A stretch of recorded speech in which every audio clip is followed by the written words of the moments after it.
오늘 여러분께 들려드릴 이야기는 정말 가슴 아프고 충격적인 사연입니다.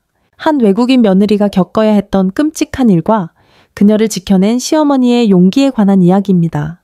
가을 햇살이 따스하게 내리던 어느 오후 65살의 김영숙 씨는 전라북도 전급 근교의 호박밭에서 작업을 마치고 집으로 향하고 있었습니다.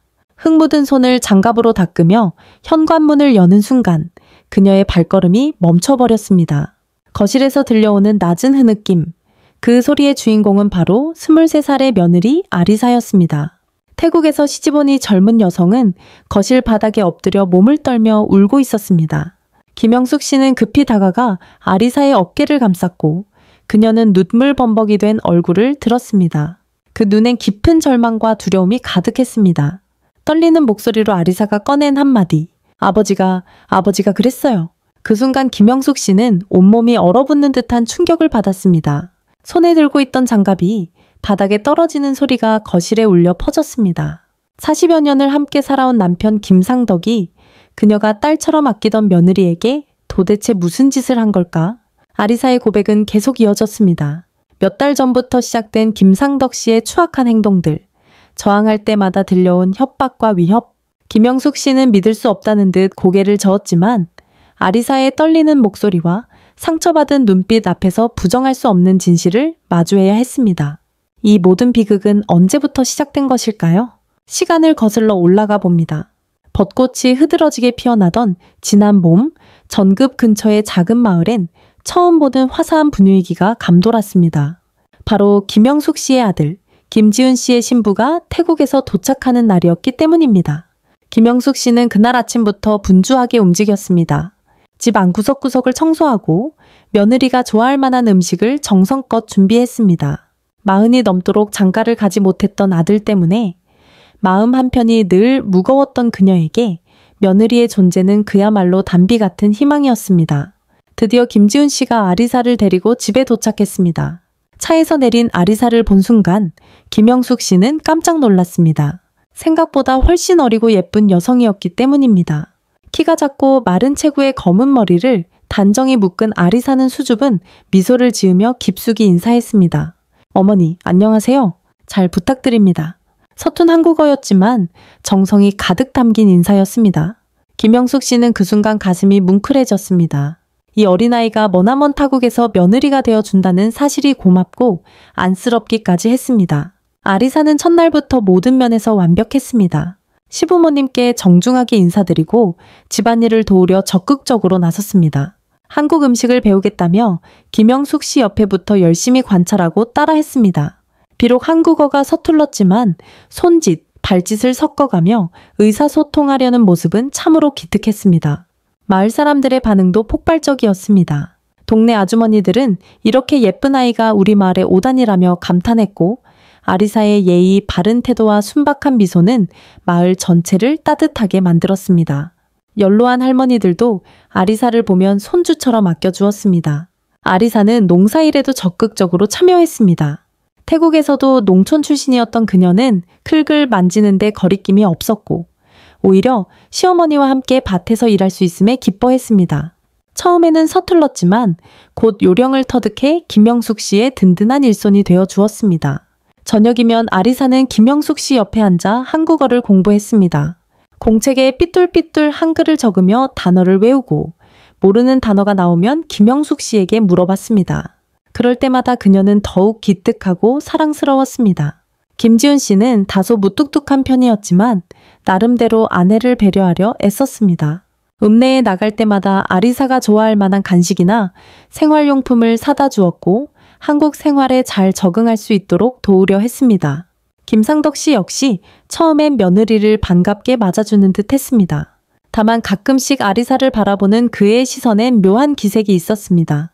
하지만 그때만 해도 김영숙 씨는 그저 예쁜 며느리가 신기해서 그러는 줄만 알았습니다. 아리사가 온 지 한 달쯤 되었을 무렵 마을 전체가 그녀의 매력에 빠졌습니다. 슈퍼 아주머니는 항상 덤을 더 얹어주었고 우체국 아저씨는 한국어를 가르쳐 주겠다며 친절을 베풀었습니다. 마을 어르신들도 아리사를 반가워하며 손을 흔들었고 김영숙 씨는 그런 아리사를 보며 정말 딸 하나 얻은 것 같다. 고 말했습니다. 평생 아들 하나뿐이던 그녀에게 아리사는 더없이 소중한 존재였습니다. 밤늦게 아리사가 잠든 모습을 바라보며 그녀는 조용히 다짐했습니다. 이 아이를 끝까지 지켜줘야겠다. 하지만 이런 평화로운 나날들이 언제까지 계속될 수는 없었습니다. 아리사의 순수한 미소 뒤에 서서히 어두운 그림자가 드리우기 시작했습니다. 여름이 깊어지면서 김지훈 씨의 근무 형태가 바뀌었습니다. 정급 읍내 공장에서 2교대 근무를 하게 되면서 아침 6시에 출근하고 밤늦게나 되어야 돌아오는 날이 많아졌습니다. 때로는 야간 근무로 인해 이틀, 사흘씩 집을 비우는 경우도 생겼습니다. 신혼의 달콤함을 충분히 즐기기도 전에 남편과 보내는 시간이 급격히 줄어든 상황은 아리색에 서운함을 안겼을지도 모릅니다. 하지만 그녀는 불평 한마디 하지 않았습니다. 오히려 새벽같이 일어나 도시락을 싸주고 밤늦게 돌아온 남편을 위해 따뜻한 밥상을 차려주었습니다. 남편이 집을 비우는 날이 많아지면서 아리사는 자연스럽게 시부모와 보내는 시간이 많아졌습니다. 특히 김영숙 씨와는 하루 종일 붙어 지내며 파티를 함께 했습니다. 이 무렵부터 여름철 농사일이 본격적으로 시작되었고 태양은 점점 뜨거워졌습니다. 전라북도 특유의 찜통 더위 속에서 호박, 고추, 배추를 가꾸는 일은 정말 고된 노동이었습니다. 태국 농촌 출신인 아리색에도 결코 만만치 않았지만 그녀는 포기하지 않았습니다. 오히려 어머니, 제가 더 할게요. 아직 힘 있어요. 라고 말하며 땀을 뻘뻘 흘리면서도 웃음을 잃지 않았습니다. 그 모습을 바라보며 김영숙 씨는 고맙고도 안쓰러워 마음이 아팠습니다. 점심 무렵이면 세 사람은 농막에 둘러앉아 식사를 했습니다. 김상덕 씨는 평소처럼 말수가 적었습니다. 원래부터 무뚝뚝한 성격이라 아리사가 말을 걸어도 고개만 끄덕이거나 짧은 대답만 할 뿐이었습니다. 당시만 해도 김영숙 씨는 그런 모습이 그냥 시골 어르신다운 태도라고 생각했습니다. 하지만 농사일이 점점 많아지면서 김상덕 씨와 아리사 사이의 묘한 분위기가 감지되기 시작했습니다. 처음에는 정말 사소한 일이었습니다. 물건을 건네줄 때 손이 스친다거나 무거운 것을 들 때 어깨에 손을 올리는 식의 접촉이었습니다. 그땐 아리사도 그것을 시아버지의 배려로 여겼을지 모릅니다. 하지만 시간이 흐르면서 김상덕 씨의 행동은 조금씩 선을 넘기 시작했습니다.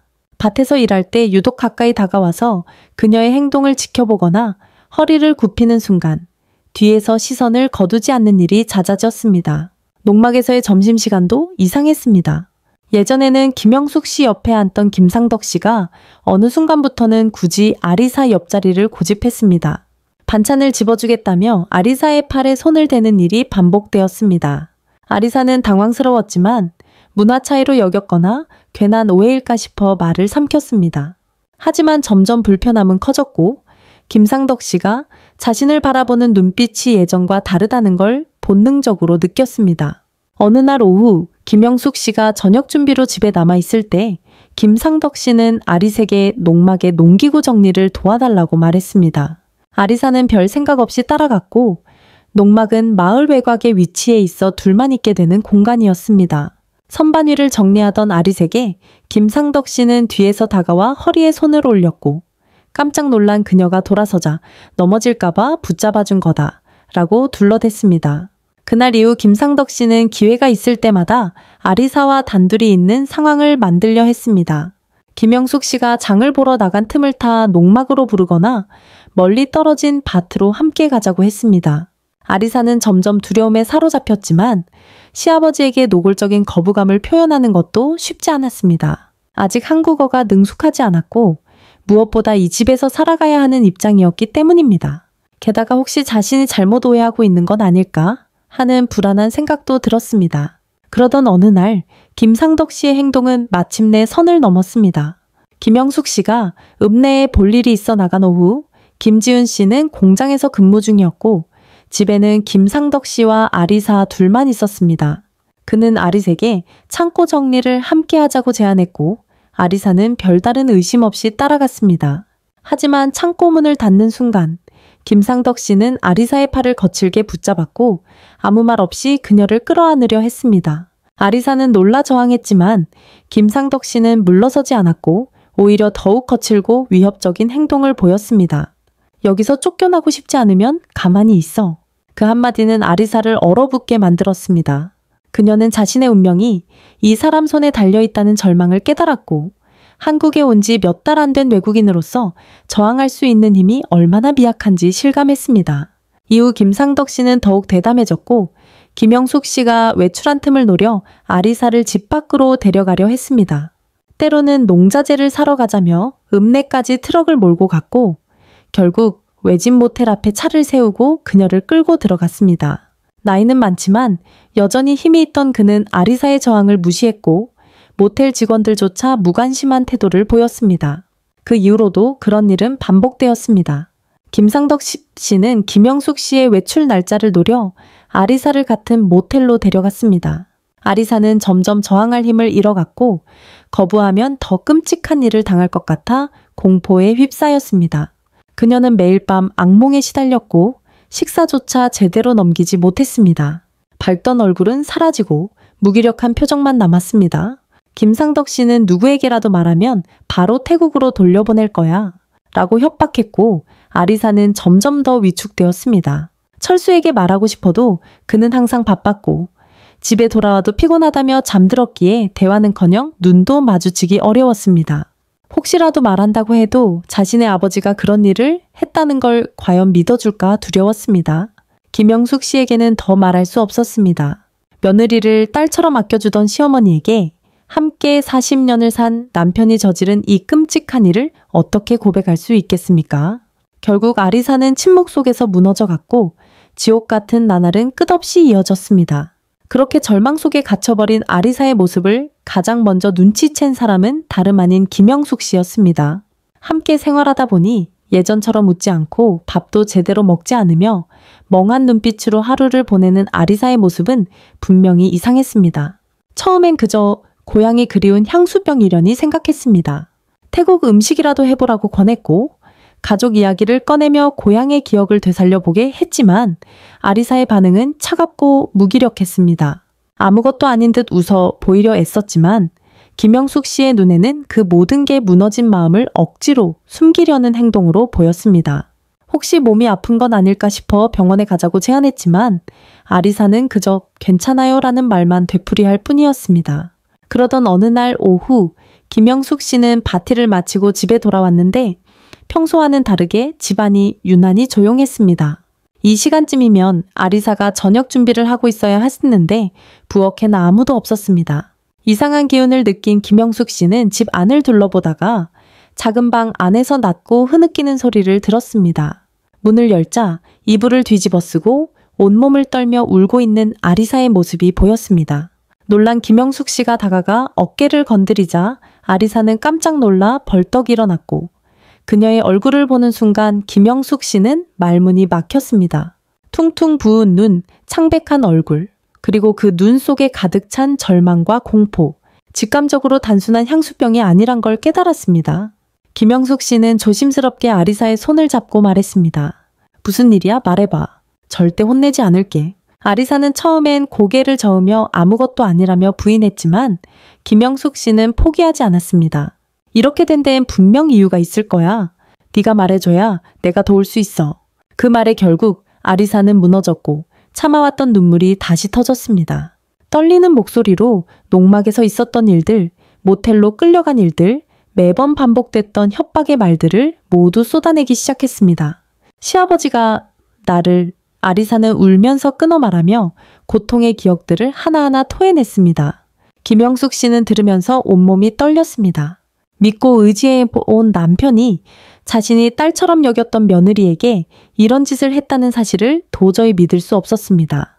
처음엔 혹시 오해는 아닐까 의심이 들기도 했지만 아리사의 떨리는 음성과 그간의 변화된 모습들을 떠올리니 모든 퍼즐이 맞춰졌습니다. 왜 말을 잃었는지, 왜 밥을 못 먹었는지, 왜 항상 불안한 눈빛을 하고 있었는지 이 모든 게 설명되었습니다. 분노와 충격, 자책과 슬픔이 동시에 밀려왔습니다. 그리고 그녀는 결심했습니다. 이대로는 절대 둘 수 없다고. 김영숙 씨는 곧장 마루에서 TV를 보고 있던 김상덕 씨를 찾아갔습니다. 그가 아무렇지도 않게 리모컨을 누르고 있는 모습을 본 순간 김영숙 씨는 TV를 꺼버리고 그 앞에 섰습니다. 당신 아리사한테 무슨 짓을 한 거야? 김상덕 씨는 처음엔 못 들은 척 모른 척하며 무슨 소리야? 라고 반문했지만 김영숙 씨가 구체적으로 따져 묻자 표정이 서서히 바뀌었습니다. 들켰다는 걸 깨달은 듯 그의 얼굴엔 당황과 짜증이 뒤섞인 기색이 드러났고, 하지만 그의 다음 반응은 김영숙 씨를 또 한 번 충격에 빠뜨렸습니다. 그게 다 나만 나쁜 건 아냐. 아리사도 싫어하지만은 않았어. 오히려 먼저 유혹한 거라고. 그 뻔뻔한 한마디에 김영숙 씨는 그대로 주저앉을 뻔했습니다. 어떻게 이런 말을 할 수 있단 말인가? 어떻게 피해자를 가해자로 둔갑시키고 모든 걸 왜곡할 수 있단 말인가? 40년 넘게 함께 살아온 남편이 이런 사람이었다는 게 믿기지 않았습니다. 분노로 온몸이 부들부들 떨리던 그녀는 외쳤습니다. 난 더 이상 이 집에 못 있어. 아리사도 이곳에 두지 않을 거야. 그날 밤 김영숙 씨는 아리에게 짐을 싸라고 말했습니다. 당장 집을 나가야 한다고. 아리사는 당황했지만 김영숙 씨의 단호한 눈빛을 보고 곧바로 작은 짐을 챙겼습니다. 옷 몇 벌과 개인 물품 몇 개, 그것뿐이었습니다. 김상덕 씨는 아직도 상황의 심각성을 모르고 있었습니다. 그냥 화가 나서 나가는 줄로만 알았던 그는 김영숙 씨와 아리사가 정말로 문을 열고 나서는 모습을 보며 멍하니 서 있을 뿐이었습니다. 그녀는 뒤돌아보지 않았습니다. 그럴 가치조차 없었습니다. 그들은 곧장 읍내로 향했습니다. 김영숙 씨에겐 젊은 시절부터 알고 지낸 친구가 있었고, 지금은 혼자 살고 있는 그 친구는 사정을 듣자 흔쾌히 이들을 맞아주었습니다. 그날 밤 좁은 방 안에서 김영숙 씨는 좀처럼 잠들지 못했습니다. 앞으로 어떻게 해야 할지, 아리사를 위해 무엇을 해야 할지 생각이 꼬리에 꼬리를 물었습니다. 아리사 역시 마찬가지였습니다. 고통을 쏟아냈지만 미래에 대한 불안감은 더 커졌습니다. 이제 어떻게 살아야 할지, 김지우는 과연 믿어줄지, 정말 태국으로 돌아가야만 하는 건지 온갖 걱정이 머리를 떠나지 않았습니다. 다음 날 아침 김영숙 씨는 중요한 결심을 했습니다. 이 일을 그냥 넘길 수는 없어. 반드시 책임을 묻고 아리사를 지켜야 해. 그녀는 친구와 상의한 끝에 읍내에 있는 여성 인권 상담소를 찾아가기로 했습니다. 예전에 TV에서 이런 사건에 도움을 받을 수 있는 곳이라고 본 기억이 있었지만 실제로 가본 적은 없었기에 다소 망설였습니다. 하지만 이제 더는 주저할 시간이 없었습니다. 김영숙 씨는 아리에게 함께 가자고 말했습니다. 아리사는 망설였습니다. 자신의 고통을 공개적으로 말해야 한다는 부담, 다시 상처를 되새겨야 한다는 두려움, 그리고 혹시 더 큰 문제가 생기지는 않을까 하는 걱정이 그녀를 망설이게 했습니다. 하지만 김영숙 씨는 다정하지만 단호하게 말했습니다. 이를 그냥 묻어두면 안 돼. 내가 옆에 있어 줄게. 너 혼자가 아니야? 그 말에 아리사는 천천히 고개를 끄덕였습니다. 그녀에게 시어머니의 그 말은 너무도 큰 위로이자 힘이었습니다. 여성인권 상담소는 읍내의 오래된 2층 건물 한쪽에 자리 잡고 있었습니다. 겉보기엔 눈에 띄지 않는 소박한 외관이었지만 문을 열자마자 따뜻하고 조용한 분위기가 느껴졌습니다. 상담사 선생님은 두 사람을 반갑게 맞이하며 차분하게 상담실로 안내했습니다. 아리사는 긴장한 기색이 역력했고 의자에 앉아 두 손을 꼭 쥔 채 시선을 바닥에 고정한 채 말을 꺼내지 못했습니다. 김영숙 씨는 먼저 상담색의 상황을 설명했습니다. 제 며느리예요. 제 남편에게 몇 달 동안 말을 잇기 어려웠지만 상담사는 고개를 끄덕이며 끝까지 들어주었습니다. 걱정 마세요. 여기선 모든 게 비밀로 유지됩니다. 천천히 말씀해 주세요. 김영숙 씨는 결국 눈물을 글썽이며 며느리가 겪은 고통을 이야기했습니다. 처음엔 자신도 믿기 힘들었지만 지금은 확신한다고 도저히 그냥 넘길 수 없는 문제라고 말했습니다. 상담사는 조심스럽게 아리에게도 물었습니다. 당신이 직접 이야기할 수 있을까요? 통역사를 불러드릴 수도 있어요. 그러자 아리사는 고개를 저으며 입을 열었습니다. 제가 직접 말할게요. 아직 한국어 잘 못하지만 괜찮아요? 그녀는 떨리는 목소리로 처음 김상덕 씨가 접촉을 시도했던 순간부터 모텔로 끌려간 일, 반복된 협박과 두려움, 그리고 지금 이 순간까지의 고통을 하나하나 이야기했습니다. 중간중간 말을 멈추고 눈물을 흘리기도 했지만 김영숙 씨가 손을 꼭 잡아주며 옆에서 함께 있어 주었습니다. 상담사는 아리사의 이야기를 꼼꼼히 기록했습니다. 언제부터 어떤 방식으로 접근했는지, 모텔엔 몇 번이나 갔는지, 협박의 내용은 무엇이었는지, 피해 당시 상황은 어땠는지 하나하나 빠짐없이 적었습니다. 특히 모텔에서 있었던 일은 구체적으로 정리되었습니다. 어느 모텔이었는지, 몇 번 갔는지, 김상덕 씨가 어떤 말을 했는지, 당시 아리사의 상태는 어땠는지 모두 문서로 남겨졌습니다. 상담사는 설명했습니다. 이런 기록은 나중에 중요한 증거가 될 수 있어요. 지금은 힘들겠지만 잘하고 계세요. 기록이 끝난 뒤 상담사는 다음 단계로 경찰에 신고하는 절차에 대해 설명했습니다. 이건 명백한 성범죄입니다. 가해자가 처벌받아야 해요. 하지만 신고 여부는 당신이 결정해야 해요. 아리사는 잠시 머뭇거렸습니다. 신고를 하면 모든 게 드러날 것이고 자신이 받은 상처도 다시 공개될 것이며 김지훈이 이 사실을 받아들일 수 있을지에 대한 걱정도 있었습니다. 하지만 김영숙 씨가 옆에서 조용히 말했습니다. 괜찮아. 넌 잘못한 게 없어. 우리가 함께 할 거야. 그 따뜻한 말에 아리사는 작게 고개를 끄덕였고 신고할게요. 더 이상 숨기고 싶지 않아요. 상담사는 즉시 필요한 서류를 정리하고 두 사람과 함께 경찰서로 동행했습니다. 전급경찰서 여성청소년연계 담당 수사관은 상담사의 소개를 받고 곧장 따로 면담실로 안내했습니다. 여성 수사관이 배정되었고 사건의 민감성을 감안하여 최대한 아리사가 편안하게 진술할 수 있도록 배려했습니다. 경찰은 진술을 두 차례에 걸쳐 받아야 했습니다. 첫 번째는 전체적인 사건 개요. 두 번째는 날짜별로 구체적인 피해 상황을 중심으로 세부 진술을 기록하는 방식이었습니다. 아리사는 최대한 침착하게 대답했지만 모텔에서의 일과 김상덕 씨의 협박을 이야기할 때는 말끝이 떨리고 눈물이 맺혔습니다. 수사관은 아리사의 진술을 신중히 받아 적으며 동시에 증거 수집 절차도 함께 진행하겠다고 밝혔습니다. 며칠 후 경찰은 김상덕 씨에 대한 체포영장을 발부받아 그의 자택을 급습했습니다. 체포 당시 김상덕 씨는 여전히 자신의 잘못을 인정하지 않았습니다. 무슨 헛소리야. 우린 서로 좋아했어. 강제로 한 게 아니야. 오히려 그 아이가 먼저 경찰은 그의 저항을 제지하고 그를 연행했습니다. 김지훈 씨는 이 소식을 경찰로부터 들었고 처음엔 아무 말도 하지 못했습니다.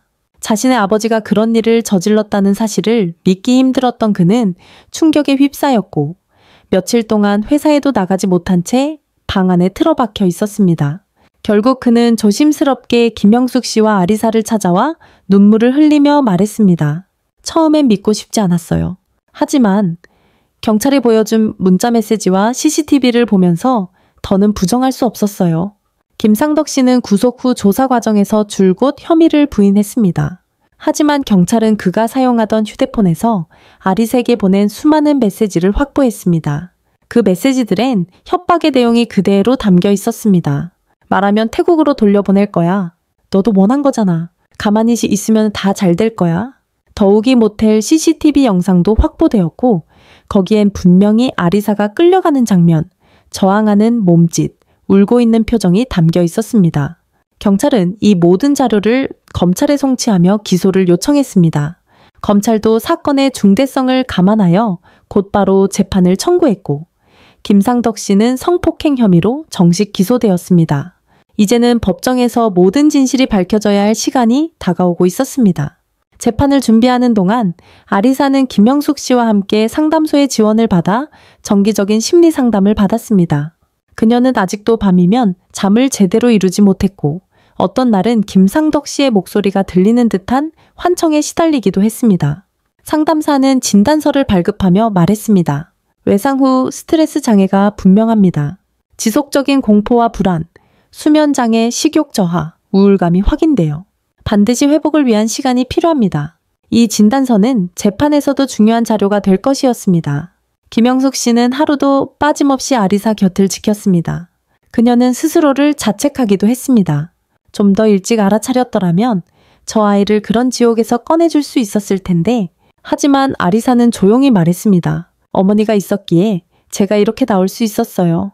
두 사람은 서로를 안아주며 그 어두운 시간들을 함께 견뎌냈습니다. 재판이 시작되기까지는 몇 주가 더 걸릴 예정이었고 그 시간 동안 두 사람은 서로에게 작은 위로이자 버팀목이 되어 주었습니다. 드디어 재판이 열리는 날이 다가왔습니다. 전라북도 지방법원 정급지원법정엔 아침부터 많은 사람들이 모였습니다. 기자들, 여성 인권단체 관계자들, 마을 주민들까지 모두가 이번 사건에 큰 관심을 가지고 있었습니다. 외국인 며느리를 대상으로 한 농촌 성폭행 사건이라는 점에서 이 사건은 단순한 개인의 비극을 넘어선 사회적 문제로 떠오르고 있었습니다. 법정 안쪽 증인석에 앉은 아리사는 온몸이 떨렸습니다. 자신의 끔찍한 경험을 낯선 이들 앞에서 말해야 한다는 부담감, 그리고 다시 떠올려야 하는 고통의 기억들이 그녀를 짓눌렀습니다. 하지만 그녀는 김영숙 씨의 손을 꼭 잡으며 마음을 다잡았습니다. 법복을 입은 판사가 입장하고 장례는 고요해졌습니다. 검사가 먼저 발언을 시작했습니다. 피고인 김상덕은 며느리 아리사를 지속적으로 성폭행하고 협박한 혐의를 받고 있습니다. 피해자의 진술과 각종 증거가 이를 명백히 뒷받침하고 있습니다. 검사의 질문이 시작되었습니다. 아리사 씨, 첫 번째 피해는 언제부터였습니까? 아리사는 떨리는 목소리로 답했습니다.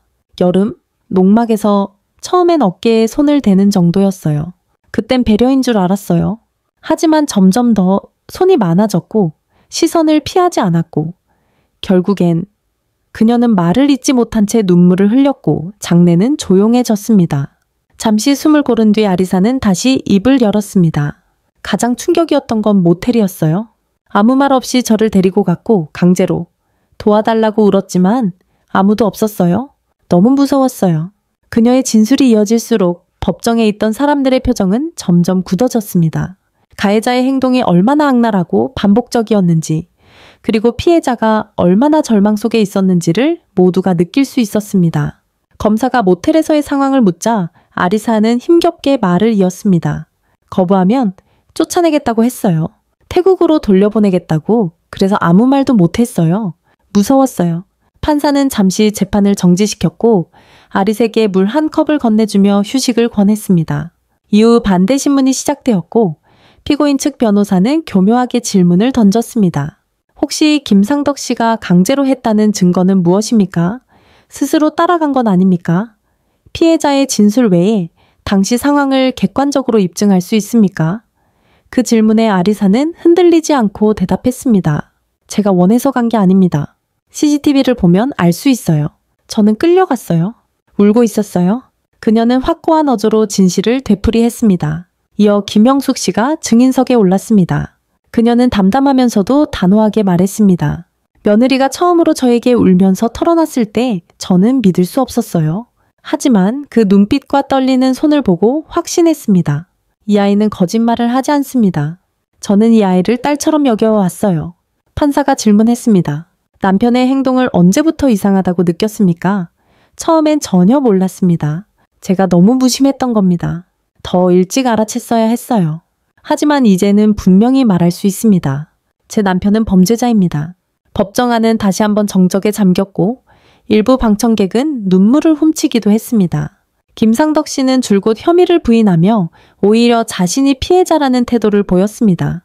내가 뭘 잘못했나? 걔가 싫어했으면 왜 계속 나랑 같이 나갔겠어? 오히려 나한테 웃으면서 따라왔다고 판사는 정색하며 말했습니다. 피해자의 진술, 메시지 기록, CCTV 영상, 진단서 등 모든 자료가 당신의 범행을 입증하고 있습니다. 아직도 반성하지 않습니까? 그러나 그는 끝까지 고개를 숙이지 않았습니다. 심지어 내가 그런 걸 즐기려고 했겠냐? 외국 며느리라고 너무 과장하는 것 아니냐고 뻔뻔하게 말했습니다. 그 발언에 김영숙 씨는 눈물을 참지 못하고 법정 한가운데에서 소리쳤습니다. 이게 사람이 할 말입니까? 그 아이가 무너져가는 걸 내가 두 눈으로 봤어요. 당신 같은 사람은 더 이상 사회에 있어서는 안 돼요. 재판부는 최종 변론을 마치며 다음 기일에 선고를 하겠다고 밝혔습니다. 법정 밖으로 나온 아리사는 무릎이 풀린 듯 김영숙 씨의 품에 안겼고 끝났어요. 저 다 말했어요. 라고 중얼거렸습니다. 김영숙 씨는 그녀를 꼭 끌어안고 말했습니다. 정말 잘했어. 이제 우리에게 남은 건 진실을 믿는 법뿐이야. 그날 법원 앞에는 많은 기자들이 몰려 있었고 그중 한 방송 기자가 조심스럽게 아리사에게 다가와 질문했습니다. 혹시 이 사건을 통해 하고 싶은 말씀이 있으신가요? 아리사는 잠시 망설이다가 입을 열었습니다. 저 같은 사람 많을 거예요. 말 못하고 숨기고 매일매일 아픈 사람들. 저도 두려웠어요. 하지만 누군가 옆에 있어준다면 용기 낼 수 있어요. 제 시어머니처럼요. 그녀의 말은 곧 전국 뉴스로 퍼졌고 사람들은 진짜 어머니 김영숙 씨의 용기와 외국인 며느리 아리사의 고백에 박수를 보냈습니다. 며칠 후 선고 공판일이 밝았습니다. 전라북도 지방법원 정급지원법정은 이른 아침부터 긴장된 분위기로 가득 차 있었습니다. 아리사는 김영숙 씨의 손을 꼭 잡고 앉아 있었고 김지훈 역시 굳은 표정으로 앞만 바라보며 자리를 지키고 있었습니다. 기자들과 여성 인권단체 관계자들 그리고 마을 주민들까지 방청석을 가득 메운 가운데 재판장이 천천히 입장했고 모두가 일제히 일어섰습니다. 정적 속에서 판결문이 낭독되기 시작했습니다. 재판장은 먼저 사건의 전말을 요약했습니다. 피고인 김상덕은 피해자인 며느리 아리색에 수개월에 걸쳐 반복적으로 성폭력을 가하고 협박과 위협을 통해 침묵을 강요했으며 피해자의 사회적, 언어적 취약성을 악용한 점이 확인되었다고 밝혔습니다. 재판장은 이어 말했습니다. 이 사건은 단순한 가족 내 갈등이 아니라 권력과 지위를 이용한 명백한 성범죄입니다. 특히 외국인 며느리라는 취약한 지위에 있는 피해자를 지속적으로 협박하고 신체적, 정신적으로 극심한 피해를 입힌 점을 매우 중대하게 봅니다. 이어서 판사는 김상덕이 끝까지 범행을 부인하고 피해자를 오히려 비난하며 반성하지 않는 태도를 보인 점도 형량에 반영하겠다고 밝혔습니다. 방청석은 숨죽인 채 판결문을 지켜보았고 재판장은 마지막으로 형량을 낭독했습니다. 피고인 김상덕에게 징역 8년을 선고하며 성범죄자 신상정보 공개 및 고지 명령을 10년간 명령한다. 이 말이 끝나자 순간 법정 안은 무거운 침묵에 휩싸였고 곧이어 아리사는 두 손으로 얼굴을 감싸며 조용히 눈물을 흘렸습니다. 김영숙 씨는 그런 아리사의 어깨를 감싸 안고 조용히 말했다. 끝났어. 정말 끝났어. 김상덕은 여전히 죄책감이라고는 찾아볼 수 없는 표정이었습니다. 그는 오히려 억울하다는 듯한 눈빛으로 판사를 노려보았고 자신을 호송하려는 교도관을 밀치려다 곧바로 제압당했습니다. 이게 무슨 재판이야? 다 거짓말이야? 그는 끝까지 소리쳤지만 아무도 그의 외침에 귀 기울이지 않았습니다. 재판부의 판결은 냉정하고 단호했습니다. 외국인 며느리에 대한 농촌 성폭력 문제에 있어 중대한 경고의 의미로 받아들여졌습니다. 법정을 나서는 길, 아리사는 마치 온몸에 힘이 빠진 듯 김영숙 씨에게 기대어 걸었습니다. 기자들은 연신 셔터를 눌렀고 몇몇 여성 단체 활동가들은 아리사의 손을 꼭 잡고 정말 잘해줬어요. 당신의 용기가 많은 사람들에게 희망이 될 거예요. 라고 말했습니다. 김지훈은 아무 말 없이 아리사의 앞을 걸었고 어느 순간 조용히 그녀 앞에 멈춰 섰습니다. 그리고는 조용히 무릎을 꿇었습니다. 미안해. 정말 미안해. 네가 그렇게 아파하고 있었는데 나는 아무것도 몰랐어. 아리사는 놀라 그의 눈을 바라보았습니다. 김지훈의 눈깬 눈물이 맺혀 있었습니다. 그동안 무심했던 자신, 아버지의 행동을 눈치채지 못했던 자신, 그리고 고통받는 아내를 외면했던 자신이 원망스러웠던 겁니다. 내가 너를 더 지켜줬어야 했는데 정말 바보 같았어. 그의 사과는 짧았지만 진심이 담겨 있었습니다. 아리사는 한참을 말없이 바라보다가 천천히 고개를 끄덕였습니다. 마음속 깊은 곳에서 차가운 얼음이 조금씩 녹아내리는 듯한 기분이 들었습니다. 그날 저녁, 세 사람은 전급 읍내 김영숙 씨의 친구 집에서 조용히 식사를 했습니다. 오랜만에 셋이서 마주 앉은 식사 자리였고 김영숙 씨는 평소보다 더 부드러운 목소리로 아리색에 물었습니다. 이제 뭐가 하고 싶니? 아리사는 잠시 생각하다가 조용히 웃으며 말했습니다. 이제 다시 밭에 가고 싶어요.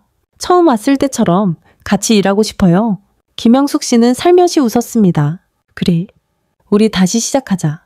이번엔 내가 먼저 지켜줄게. 며칠 뒤 세 사람은 다시 고향 마을로 돌아갔습니다.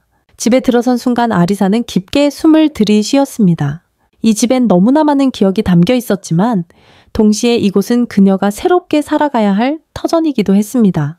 김영숙 씨는 집안을 하나하나 정리해 나갔습니다. 김상덕이 사용했던 방은 아예 다른 용도로 바꾸었고 그와 관련된 물건은 모두 없애버렸습니다. 아리사가 불편해할 만한 기억의 흔적은 철저히 지워졌습니다. 마을 사람들의 반응은 처음엔 조심스러웠지만 대부분은 따뜻한 위로를 건넸습니다. 동네 할머니들은 아리사를 보자마자 눈물을 글썽이며 정말 고생 많았지. 다 끝났으니 이제 웃자꾸나 라고 안아주었습니다. 슈퍼 아주머니는 아리사가 들어오자 좋아하던 과자와 음료를 한가득 챙겨주었고 우체국 아저씨는 고개를 끄덕이며 잘 이겨냈네. 대단해. 라고 말했습니다. 마을 사람들 중 일부는 여전히 불편한 시선을 보냈지만 김영숙 씨는 전혀 개의치 않았습니다. 오히려 더 당당하게 아리사의 곁을 지켰고 이 아이는 내 딸이야. 잘못한 게 없는 사람이야. 라고 단호하게 말했습니다. 그 말은 마을 어르신들의 마음에도 큰 울림을 주었고 시간이 지나면서 점점 더 많은 이들이 아리사와 김영숙 씨에게 다가와 손을 내밀었습니다. 아리사는 다시 밭에 나갔고 김지훈도 이제는 공장에서 돌아오면 직접 농사일을 도우려 애썼습니다. 예전과는 달리 저녁이면 세 사람이 함께 밥을 먹으며 웃음을 나눴고 아리사의 얼굴에도 조금씩 예전의 미소가 돌아오기 시작했습니다. 한국어 공부도 다시 시작되었습니다. 이번에는 김지훈이 직접 아리사를 도와주었고 김영숙 씨도 시장에 함께 나가 실전 회화를 연습시켜 주었습니다. 여성인권 상담소와도 꾸준히 연락을 유지하며 심리 상담을 받았고 아리사는 점차 밤에 악몽을 꾸는 일도 줄어들었습니다. 어느 날 아리사는 상담색에 말했습니다. 처음엔 정말 무서웠어요. 하지만 지금은 다시 살아가는 느낌이에요. 계절은 어느새 봄을 지나 초여름으로 접어들고 있었습니다. 전라북도 전급 근교의 밭에는 싱그러운 채소들이 자라고 있었고 햇살은 따뜻했습니다. 아리사는 모자를 깊숙이 눌러쓰고 호미질을 하며 흙냄새를 맡았습니다. 이 흙냄새가 처음엔 낯설고 막막했던 기억이 났지만 지금은 마음을 다독여주는 위로의 향처럼 느껴졌습니다.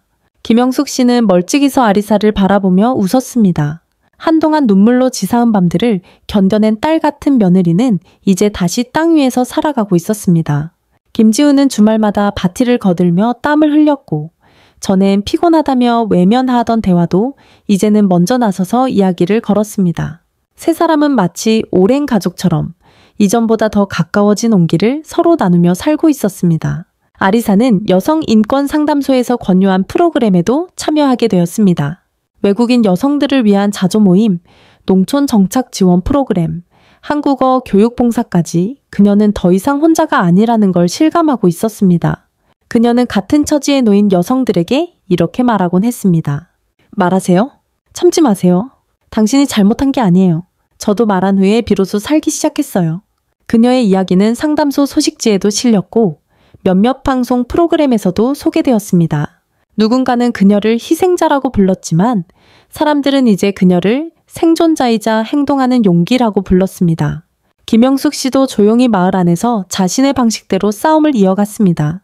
주민자치센터의 건의에 외국인 며느리들을 위한 통역 지원과 성교육, 고충 상담 창구를 마련하자고 나섰고 몇몇 여성들과 함께 작은 모임도 만들었습니다.